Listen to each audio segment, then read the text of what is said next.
तो विद्यार्थी मित्रों सूचकांकना पहला चैप्टर में आपने 4 सूत्र भणी गया અને સ્વાધ્યાય 1.2 સુધીના દાખલા ગણી ગયા આગળના લેક્ચરમાં।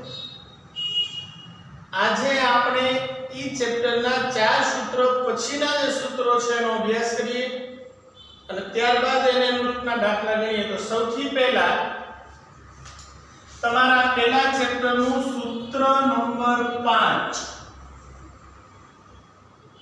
ધ્યાન રાખજો વિદ્યાર્થી મિત્રો। 5મું સૂત્ર તમારું છે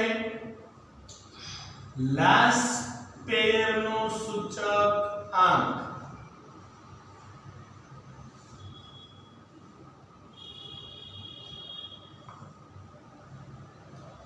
તમારું છઠ્ઠું સૂત્ર છે પાસેનો સૂચક આંક।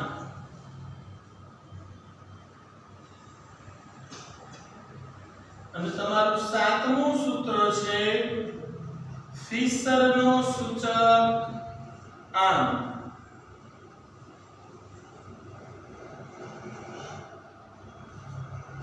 આમ આપણે આગળ 4 સૂત્રો ભણી ગયા। અચલ આધારિત સૂચકાંક, પરંપરિત આધારિત સૂચકાંક, પરંપરિતનું અચલમાં રૂપાંતર કરવાનું સૂચકાંક અને અચલનું પરંપરિતમાં રૂપાંતર કરવાના આધારિત સૂચકાંક। આ 4 સૂત્રોનો અભ્યાસ કરી લીધા બાદ જેટલા દાખલા આપણે ગણ્યા છે સ્વાધ્યાય 1.1 અને 1.2 ના આ દાખલાઓ તમને 3 ગુણમાં અથવા તો 2 ગુણમાં પૂછાશે। જ્યારે આ ચેપ્ટરમાંથી તમને એક દાખલો જે બોર્ડના પેપરમાં 5 ગુણનો પૂછાવાનો, આ 5 માર્ક્સનો દાખલો આ 3 સૂત્રો પૈકીનો હશે। તો વિદ્યાર્થી મિત્રો આ 3 સૂત્રમાંથી તમને 5 ગુણનો દાખલો પૂછાવાનો છે, માટે ખાસ ધ્યાન આપજો।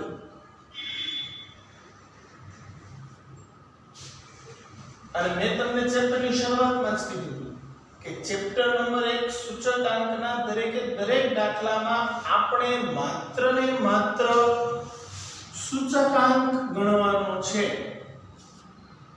એ પછી અચલ આધારનો હોય, પરંપરિતનો હોય, પરંપરિતને અચલમાં ફેરવવાનો હોય કે અચલને પરંપરિતમાં ફેરવવાનો હોય કે પછી લાસ્ટ પેરનો હોય, પાસેનો હોય કે ફિશરનો હોય।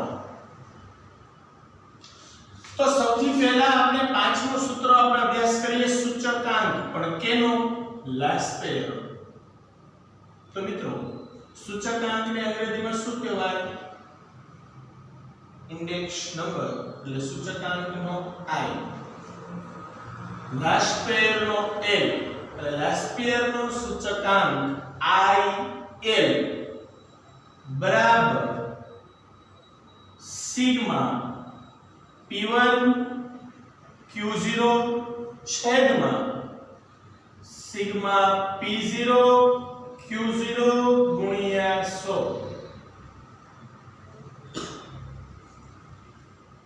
એવી જ રીતે પાસેનો સૂચકાંક, સૂચકાંક એટલે I, પાસેનો હોય તો P, એને કહેવાય IP બરાબર એનું સૂત્ર આવશે સિગ્મા P1 Q1 છેદમાં સિગ્મા P0 Q1 ગુણ્યા 100। તમારે મિત્રો આ લાસ્ટ પેર અને પાસે આ બંનેના સૂચકાંકને યાદ રાખવા માટેની એક નાની એવી કી હું તમને આપું છું, ધ્યાન રાખજો। લાસ્ટ પેરનો સૂચકાંક કે તો IL અને પાસેનો કે તો IP। આ IL નું સૂત્ર આવે P1 Q0 છેદમાં P0 Q0 ગુણ્યા 100। એટલે આ લાસ્ટ પેરના સૂચકાંકમાં તમારે યાદ રાખવાના 1000 એટલે P1 Q0 છેદમાં P0 Q0 એટલે આગળ એક જ 1 આવે, બાકી બધામાં 0 0 આવશે। तो सरलताથી યાદ રાખી દો કે લાસ્પિયર બોલે તો 1000 શું કહેવાય લાસ્પિયર બોલે તો 1000 એટલે 1000 એટલે કે IL બરાબર સિગ્મા P1 Q0 છેદમાં P0 Q0 ગુણ્યા 100 એ જ રીતે પાસેનો સૂચકાંક એટલે I પાસે હોય તો IP એના સૂત્રને યાદ રાખવા માટે એની કી છે 1101 શું આવશે 1101 એટલે સિગ્મા P1 Q1 છેદમાં સિગ્મા P0 Q1 ગુણ્યા 100 1101 પાસે બોલે તો 1101 લાસ્ટ पे બોલે તો 1000 ખ્યાલ આવે છે ફરી એકવાર લાસ્પિયર એટલે IN બરાબર સિગ્મા P1 Q0 છેદમાં સિગ્મા P0 Q0 ગુણ્યા 100 પાસેમાં IP બરાબર સિગ્મા P1 Q1 ના છેદમાં સિગ્મા P0 Q1 ગુણ્યા 100 યાદ રાખવાનું જો હવે આપણે આ સૂત્ર નહીં જોયું તો એની પરથી આવડી જાય લાસ્પિયર નો સૂચકાંક એટલે IN બરાબર શું આવે sigma P1 Q0 sigma P0 Q0 ગુણ્યા 100 પાસેનો સૂચકાંક એટલે IP બરાબર sigma P1 Q1 sigma P0 Q1 ગુણ્યા 100 તો યાદ રાખજો લાસ્પિયર બોલે તો 1000 પાસે બોલે તો 1101 હવે આવ્યું ફિશર નો સૂચકાંક તો ફિશર નો સૂચકાંક એટલે IF આ IF બરાબર મોટું સૂત્ર આવશે વર્ગમૂળમાં યાદ રાખજો કેવા આવશે વર્ગમૂળમાં સિગ્મા P1 Q0 છેદમાં સિગ્મા P0 Q0 લાસ્પિયર જોઈએ P1 Q0 છેદમાં સિગ્મા P0 Q0 ગુણ્યા પાસે સિગ્મા P1 Q1 છેદમાં સિગ્મા P0 Q1 ગુણ્યા 100 વર્ગમૂળની બહાર આ ફિશરનું મોટું સૂત્ર છે હજુ એક ફિશરનું નાનું સૂત્ર આવે ટૂંકા દાખલા માટે આ સૂત્ર ખૂબ અગત્યનું IF બરાબર વર્ગમૂળમાં IL ગુણ્યા IP ધેટ્સ ઓલ ગુણ્યા 100 માં નહીં આવે ટૂંકા સૂત્ર તો મિત્રો ફિશરના બે સૂત્રો આ નાનું આ મોટું આ ટૂંકા દાખલા માટે ઉપયોગી છે મોટા દાખલામાં લઈ શકાય આ સૂત્ર મોટા દાખલામાં પણ લઈ શકાય યાદ રાખજો કે ફિશરના સૂચકાંકને આદર્શ સૂચકાંક કહેવામાં આવે છે યાદ રાખજો એક ગુણના શોર્ટ ક્વેશ્ચનમાં પૂછા આદર્શ સૂચકાંક જણાવો ફિશર તમને દાખલામાં એવું પૂછાય ફિશરનો સૂચકાંક ગણો એવું ન કે અને દાખલામાં તમને એવું આપે નીચે આપેલ માહિતી પરથી આદર્શ સૂચકાંક ગણો તો આદર્શ સૂચકાંક ગણવા માટે તમારે મિત્રો ફિશરનું સૂત્ર મૂકવાનું IF બરાબર વર્ગમૂળમાં સિગ્મા P1 Q0 છેદમાં સિગ્મા P0 Q0 ગુણ્યા સિગ્મા P1 Q1 ના છેદમાં સિગ્મા P0 Q1 ગુણ્યા 100 ખ્યાલ આવે છે અને ટૂંકું સૂત્ર IF બરાબર વર્ગમૂળમાં IL ગુણ્યા IP ઘણીવાર એવું હોય કે દાખલામાં તમને એવું કે લાસ્પિયર પાસે અને ફિશર ત્રણેયના સૂચકાંક મેળવો જ્યારે ત્રણેયના સૂચકાંક મેળવવાના હોય ત્યારે પહેલા લાસ્પિયરનો મેળવો પછી પાસેનો મેળવો અને પછી ફિશરનો મેળવવા માટે મોટું સૂત્ર મૂકવાની જરૂર નથી કેમ કે નાનું મૂકી દો IL ગુણ્યા IP IL તમારી પાસે હોય જ IP તમારી પાસે હોય બેનો ગુણાકાર કરી વર્ગમૂળ કરી એટલે ફિશર મળી જાય ખ્યાલ આવે તો આ ટૂંકું સૂત્ર ત્યારે મૂકવાનું છે ત્રણેય માંગ્યું પણ તમને દાખલામાં માત્ર કોઈ બે સૂચકાંક કે પાસે અને ફિશર તો પાસેનું આ મૂકવાનું ફિશરનું મોટું મૂકવાનું અને ખાલી ફિશર કે તોય ફિશરનું મોટું મૂકવાનું ખ્યાલ આવી ગયો આ ત્રણ સૂત્રોનો તમારો દાખલો 5 ગણો જ હશે આ ત્રણ સૂત્રો પૂછાશે તો એક કોઈ એક વસ્તુ મેળવવાની કહીશ એટલે ખૂબ અગત્યના ત્રણેય સૂત્ર તમારું પાંચમું, છઠ્ઠું અને સાતમું સૂત્ર લાસ્પિયર, પાસે અને ફિશર. ફરી એકવાર કહું છું મિત્રો, લાસ્પિયર બોલે તો 1000 એટલે સિગ્મા p1 q0 છેદમાં સિગ્મા p0 q0 ગુણ્યા 100. પાસે બોલે તો 1101 એટલે સિગ્મા p1 q1 ના છેદમાં સિગ્મા p0 q1 ગુણ્યા 100. અને ફિશર માં બંને ભેગું લેવાનું, પહેલા લાસ્પિયર પછી પાસે વર્ગમૂળમાં અને ગુણ્યા 100 વર્ગમૂળની બહાર. મોટું સૂત્ર. નાનું સૂત્ર લ્યો ત્યારે ગુણ્યા 100 નથી કરવાના, કેમ કે IL અને IP બેઠા લીધા એમાં ગુણ્યા 100 હોય જ. એટલે IF બરાબર વર્ગમૂળમાં IL ગુણ્યા IP. આ ત્રણ સૂત્ર છે તમારા 5 ગુણના દાખલાના. એટલે સૂત્ર નંબર 7 સુધી ભણીએ. હવે આવશે તમારું સૂત્ર નંબર 8. ખૂબ અગત્યનું ધ્યાન આપજો. જીવન નિર્વાહ ખર્ચનો સૂચક આંક. તમને મિત્રો દાખલામાં એવું પૂછાય કે જીવન નિર્વાહ ખર્ચનો સૂચકાંક મેળવો. ધ્યાન આપજો, એક ગુણના શોર્ટ ક્વેશ્ચનમાં બી પૂછાઈ શકે કે જીવન નિર્વાહ ખર્ચનો સૂચકાંક મેળવવાની બે રીતો. જીવન નિર્વાહ ખર્ચનો સૂચકાંક મેળવવાની રીતો કેટલી? બે.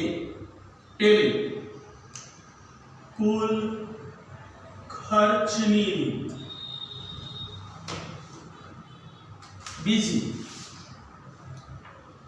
કૌટુંબિક અંદાજપત્રની રીત અથવા તો કૌટુંબિક બજેટની રીત. અંદાજપત્રને તમે બજેટ કહો છો ને અંગ્રેજી. તો જીવન નિર્વાહ ખર્ચનો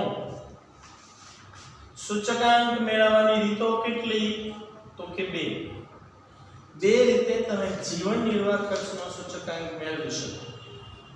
દાખલા તમને સ્પષ્ટતા કરી દીધી કે કુલ ખર્ચની રીતે જીવન નિર્વાહ ખર્ચનો સૂચકાંક શોધો તો કુલ ખર્ચની રીતનું સૂત્ર લેવાનું. તમને એવું કે કૌટુંબિક અંદાજપત્ર અથવા તો કૌટુંબિક બજેટની રીતે જીવન નિર્વાહ ખર્ચનો સૂચકાંક શોધો તો એ રીતનું સૂત્ર લેવાનું. અને એક ગુણના શોર્ટ ક્વેશ્ચનમાં પણ પૂછાઈ શકે તો જીવન નિર્વાહ ખર્ચના સૂચકાંક મેળવવાની બે રીતો, કુલ ખર્ચની રીત અને કૌટુંબિક અંદાજપત્રની રીત. હવે કુલ ખર્ચની રીતે તમારે જીવન નિર્વાહ ખર્ચનો સૂચકાંક મેળવવો છે તો એનું સૂત્ર શું આવશે? તો મિત્રો કુલ ખર્ચની રીતે જીવન નિર્વાહ ખર્ચનો સૂચકાંક મેળવવાના બે સૂત્રો. પહેલું સૂત્ર સિગ્મા p1 q0 ના છેદમાં સિગ્મા p0 q0 ગુણ્યા 100. આ સૂત્ર તમે આગળ ભણી એટલે કે લાસ્પિયર 1000 આવી ગયું. સેમ સૂત્ર કુલ ખર્ચની રીતે જીવન નિર્વાહનો સૂચકાંક મેળવવાનો કાં તો લાસ્પિયરનું મૂકવાનું અથવા બીજું સૂત્ર સિગ્મા p1 q1 ના છેદમાં સિગ્મા p0 q1 ગુણ્યા 100 એટલે કે આ બીજું સૂત્ર પાસેનું સૂત્ર IP 1101 એમાં તો બરાબર થઈ જાય. તો કાં તો લાસ્પિયરનો અને કાં તો પાસે બેમાંથી એક સૂત્ર મૂકી અને કુલ ખર્ચની રીતે જીવન નિર્વાહ ખર્ચનો સૂચકાંક મળે. તો તમને પ્રશ્ન એ થાય કે આ બેમાંથી કયું મૂકવું? તો મિત્રો એ દાખલાની રકમ ઉપરથી ખબર પડે. જો દાખલાની રકમમાં તમને આ બાબતો આપેલી હોય હું તમને દાખલો આવશે ત્યારે સમજાવીશ. હજુ તો આપણે ઈ જોવાનું છે. આ તમે ઈ તો જોઈ ગયા p1 q0 છેદમાં p0 q0, પણ આ p1 એટલે શું, p0 એટલે શું, q0 એટલે શું, q1 એટલે શું, હમણાં બધું સમજાવીશ. પણ અત્યારમાં યાદ રાખો કે કુલ ખર્ચની રીતે જીવન નિર્વાહનો સૂચકાંક મેળવવાનો હોય તો કાં તો લાસ્પિયરનું સૂત્ર મૂકવાનું કાં તો પાસેનું. આ બેમાંથી એક મૂકવાનું. ઈ ખબર પડે દાખલામાં આપેલી રકમ ઉપરથી. જ્યારે દાખલા ગણશું ત્યારે ખબર પડી જાય. ઓકે. હવે બીજી રીત છે કૌટુંબિક અંદાજપત્રની રીત. તો કૌટુંબિક અંદાજપત્રની રીતે જીવન નિર્વાહનો સૂચકાંક કઈ રીતે મળે? તો કે કૌટુંબિક અંદાજપત્રની રીતે જીવન નિર્વાહનો સૂચકાંક મેળવવાનું સૂત્ર આવશે સિગ્મા IW ના છેદમાં સિગ્મા W. એકદમ સરળ સૂત્ર કે જ્યારે દાખલામાં તમને કૌટુંબિક અંદાજપત્રની રીતે સૂચકાંક મેળવવાનું કહે તો સૂત્ર આવે સિગ્મા IW ના છેદમાં સિગ્મા W, જ્યાં મિત્રો W બરાબર ભાર, તમને ભાર આપેલો હોય વેટ, જેને તમે અંગ્રેજીમાં કહો છો 11માં આપણે ભણી ગયા હતા. તો ભાર એટલે વેટ, W ને ભાર કહેવાય. હવે ઘણીવાર એવું બને દાખલામાં તમને ભારની કોલમ આપી દીધી હોય, તમને કહી દીધું હોય ભાર આપ્યો છે ભાર, પણ જો માનો કે ભાર ન આપ્યો હોય તો તમારે આ ભારને શોધવો પડે. કઈ રીતે મળે? તો ભાર W બરાબર P0 Q0 એટલે કે સિગ્મા P0 Q0 આ બેનો શું કરવાનો ગુણાકાર ને એનો સરવાળો કરો એટલે તમને W તો સિગ્મા W મળે. આ W નું સૂત્ર P0 Q0. હવે I એટલે સૂચકાંક. ઘણીવાર દાખલામાં સૂચકાંક અથવા તો ભાવ સાપેક્ષ આને કહેવાય. શું કહેવાય? ભાવ સાપેક્ષ. જો દાખલામાં I આપી દીધો હોય એટલે ભાવ સાપેક્ષ આપી દીધો હોય અથવા તો સૂચકાંક આપી દીધો હોય તો વાંધો નથી, પણ જ્યારે તમને I ન આપ્યો હોય તો ઈ I તમારે મેળવવો પડે. એનું સૂત્ર આવે P1 ના છેદમાં P0 ગુણ્યા 100. શું આવશે? P1 ના છેદમાં P0 ગુણ્યા 100. તો આ થયું તમારું કૌટુંબિક અંદાજપત્રની રીતે જીવન નિર્વાહનો સૂચકાંક. ફરી એકવાર તો સૂત્ર છે સિગ્મા IW ના છેદમાં સિગ્મા W. W એટલે ભાર, I એટલે ભાવ સાપેક્ષ અથવા તો સૂચકાંક. જો ભાર આપી દીધો હોય તો વાંધો નથી, ન આપ્યો હોય તો P0 અને Q0 આ બંને કોલમ આપી હોય બેનો ગુણાકાર કરી નાખવાનો W મળે. ભાવ સાપેક્ષ I આપ્યો હોય તો વાંધો નથી, જો ન આપ્યો હોય તો I નું સૂત્ર આવે P1 ના છેદમાં P0 ગુણ્યા 100. ખાસ યાદ રાખજો, દાખલો ગણતી વખતે કામ લાગશે. તો અહીંયા સુધી તમારા 8 સૂત્રો થયા. હવે પછી તમારા 2-3 સૂત્રો બાકી છે, પણ એ ટૂંકા દાખલા માટેના છે. હવે પછી આપણે એ ટૂંકા દાખલાના સૂત્રો લખતી જોઈશું. પણ આ 4 સૂત્રો એટલે કે લાસ્પિયર, પાસે, ફિશર અને જીવન નિર્વાહના 2 સૂત્રો, કુલ ખર્ચ અને કૌટુંબિક અંદાજપત્રની રીતના આટલા ગણી ગયા બાદ હવે આપણે દાખલા ગણીશું સ્વાધ્યાય 1.3. પણ એ પહેલા ફરી એકવાર કહી દઉં કે જ્યારે દાખલામાં તમને W એટલે કે ભારની કોલમ આપી હોય ને ભારની, ત્યારે તમારે આ સૂત્ર મૂકવાનું. ફરી એકવાર અહીંયા લખી દઉં છું કે જ્યારે દાખલામાં ભાર આપેલો, શું આપેલો હોય? ભાર, ત્યારે આ સૂત્રનો ઉપયોગ કરવો. આ સૂત્રનો એટલે આ ઉપર આપેલું છે તે કયું? IW ના છેદમાં સિગ્મા W. ઓકે, તો મિત્રો આના સૂત્રો તમે લખીને તૈયાર કરો. હવે આપણે કરીશું સ્વાધ્યાય 1.3.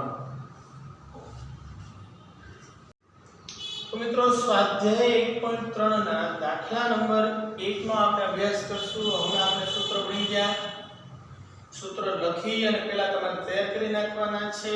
ત્યારબાદ દાખલા નંબર 1 સ્વાધ્યાય 1.3 ધ્યાન આપશો. દાખલા નંબર 1 ની રકમમાં તમને એવું કીધું છે કે સૂચનાને બરાબર ધ્યાનથી સમજીએ કે એક ઇલેક્ટ્રોનિક્સ વસ્તુના ઉત્પાદનમાં વપરાતી 6 જુદી જુદી વસ્તુઓ અંગેની માહિતી નીચે પ્રમાણે છે. તે પરથી સૂચક આંક ગણો. ખૂબ અગત્યનું, માત્ર સૂચકાંક, અચલ આધારે, પરંપરિતનો, લાસ્પિયરનો, પાસેનો, ફલાનો, ડીગો કોઈ વસ્તુ નથી કીધી, ખાલી સૂચકાંક ગણવાનો કીધો છે. અને એનો ગણ્યા પછી એનું શું કરવાનું? અર્થઘટન. તો મિત્રો માત્ર સૂચકાંક ગણવા માટે આપણે કયા સૂત્રનો ઉપયોગ કર્યો? પ્રશ્ન એ થાય. તો ઈ સૂચકાંક ગણવા માટે દાખલાની જે રકમ આપી છે એ રકમની અંદર તમે નજર કરશો તો તમને ભાર આપ્યો.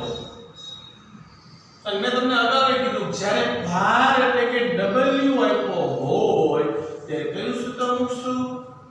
તો કે સિગ્મા I W ના છેદમાં સિગ્મા W ગુણ્યા સિગ્મા I W ના છેદમાં સિગ્મા W. તો આપેલ વસ્તુઓને મિત્રો હું ઊભી કોલમમાં લખું તો વસ્તુઓ મને આપેલી છે A B C D E અને F. બાજુમાં મને ભાર જેને હું કેના વડે દર્શાવું? W વડે. W આપ્યો છે 5 10 30 20 ને 25. ભાવ સાપેક્ષની ટકાવારી મેં તમને કીધું હતું. ભાવ સાપેક્ષ એટલે શું કહેવાય? I. તો I ની કોલમ મને રેડીમેડ આપી દીધી છે બંને 290 315 280 300 315 અને 320. આટલી વસ્તુ મને આપી છે. મારી પાસે માયનું છે શું? તો અહીંયા હું લખું કે મારી પાસે માયનું છે વિદ્યાર્થી મિત્રો સૂચકાંક. તો સૂત્ર આવશે સૂચકાંક એટલે કે આનું સિગ્મા I W ના છેદમાં સિગ્મા W. તો સિગ્મા W ની જરૂર પડે અને સિગ્મા I W આ બે વસ્તુની જરૂર પડે તમારે સૂચકાંક મેળવવા. તો સિગ્મા W એટલે કઈ રીતે મળે? તો W ની જે કોલમ છે એનો સરવાળો કરો એટલે તમને સિગ્મા W મળે. તો આનો સરવાળો કેટલો આવશે? કરો તો 5 10 10 30 20 અને 25 અને સિગ્મા W કેટલા મળે? 100. તો આમાંથી આપણે સિગ્મા W તો મળી ગયું.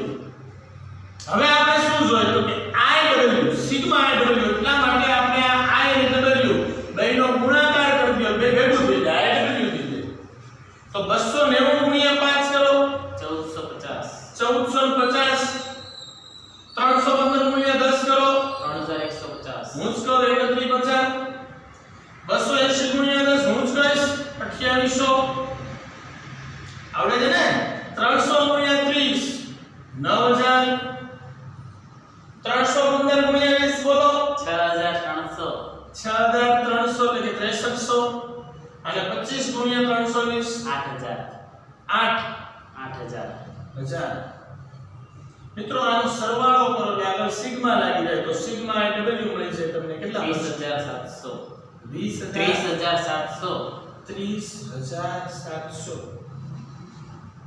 આ 30700 ના છેદમાં 100 કરો એટલે તમને સૂચકાંક મળશે 307.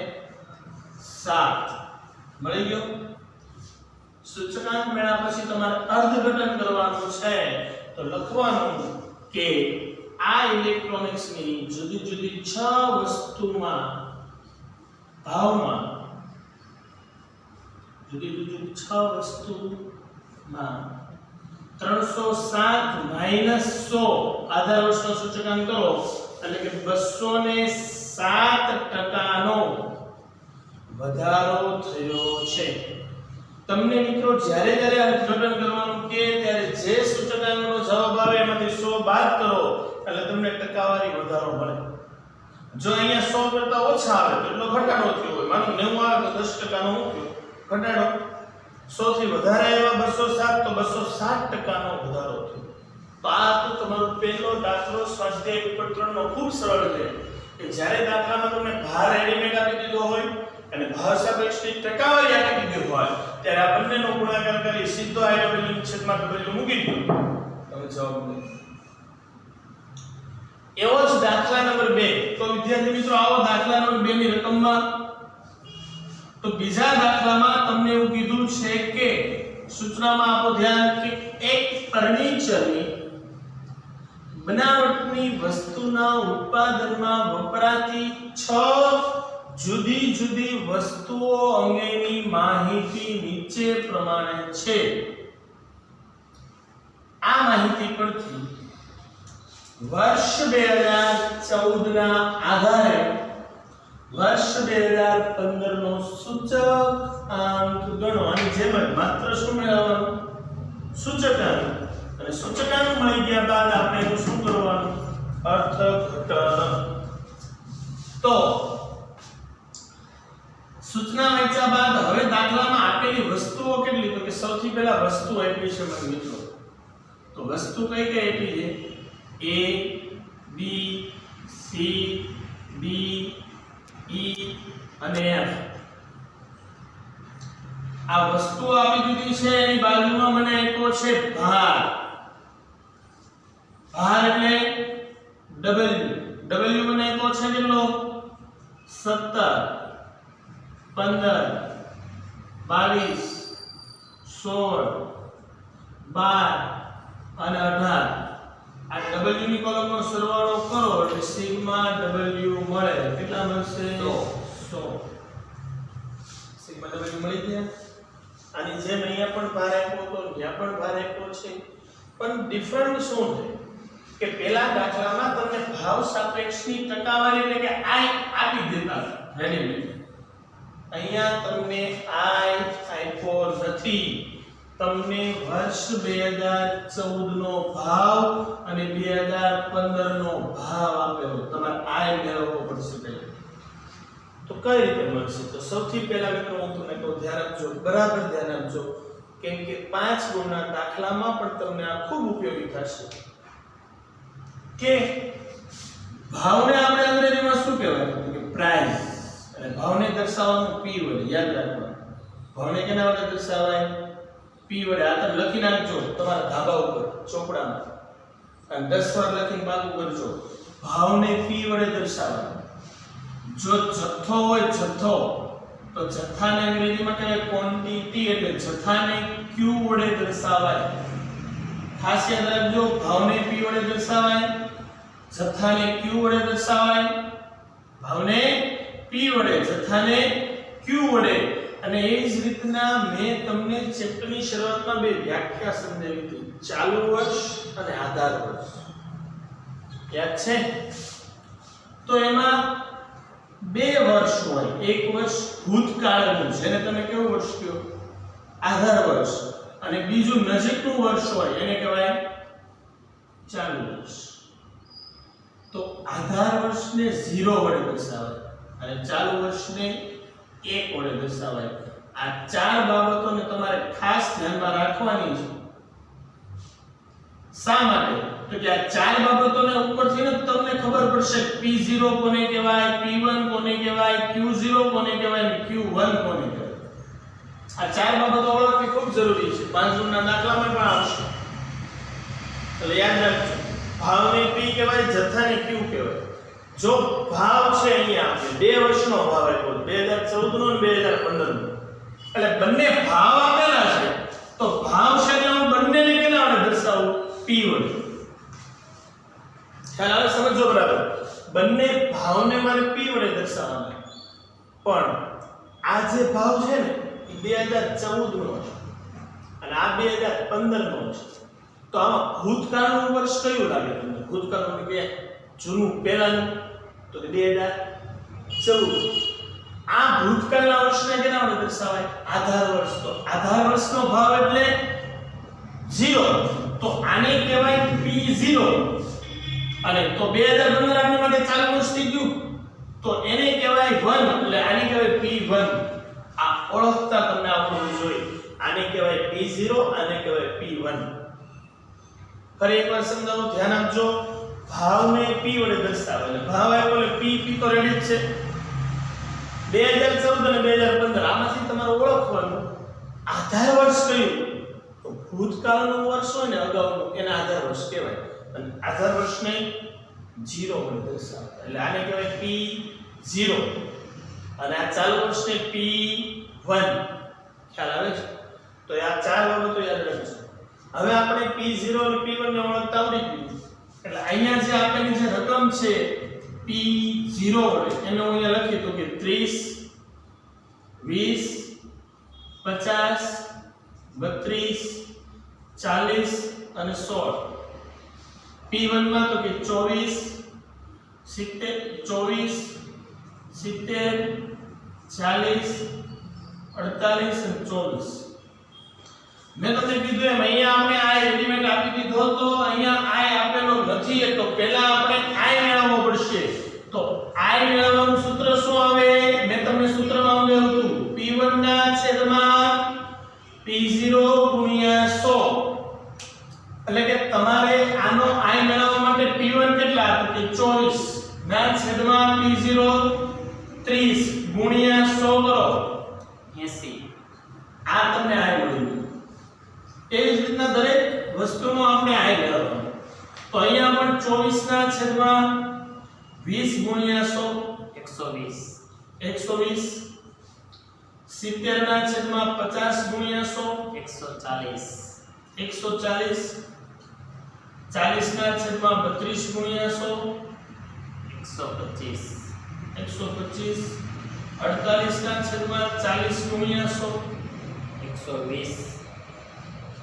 અને 24 ના છેદમાં 16 ગુણ્યા 100 150 આ તમને i મળ્યું હવે i મળી ગયો અને તમારી પાસે w છે હવે તો શરૂ થઈ ગયું સીધું i અને w નો શું કરી દેવાનો ગુણાકાર એટલે i w મળે કરો 17 ગુણ્યા 20 1360 1360 15 ગુણ્યા 120 1800 22 ગુણ્યા 140 3080 16 ગુણ્યા 125 2000 12 ગુણ્યા 120 1440 અને 18 ગુણ્યા 150 2700 આનો સરવાળો કરો એટલે તમને સિગ્મા iw મળે કેટલા મળશે 12380 હવે મિત્રો તમારે સૂચકાંક મેળવવા માટેનું સૂત્ર મૂકવાનું મારી પાસે જગ્યા અહીંયા નીચે છે દેખાય તમને અહીંયા બધાને તો અહીંયા હું લખું છું ધ્યાન આપજો સૂચકાંકનું સૂત્ર સિગ્મા iw ના છેદમાં સિગ્મા w iw 12380 ના છેદમાં 100 કરો તો કેટલા મળે 123.80 8 અથવા તો 80 હવે તમને શું કીધું છે તો કે અર્થઘટન તો અર્થઘટનમાં શું કરવાનું 123.8 માઈનસ 100 એટલે કેટલાનો 23.80% નો વધારો થયો છે તો મિત્રો આજના દિવસે આ બે દાખલાઓ તમારે આની જેવા જે છે એ ગણવાના આ પહેલો અને બીજો ખાસ અગત્યનું આ તમારા ધાબા પર લખી નાખજો ખ્યાલ આવે છે ઓકે હવે પછીના લેક્ચરમાં આપણે દાખલા નંબર 3 થી શરૂઆત કરીશું જેમાં તમારા 5 ગુણના દાખલાની શરૂઆત થશે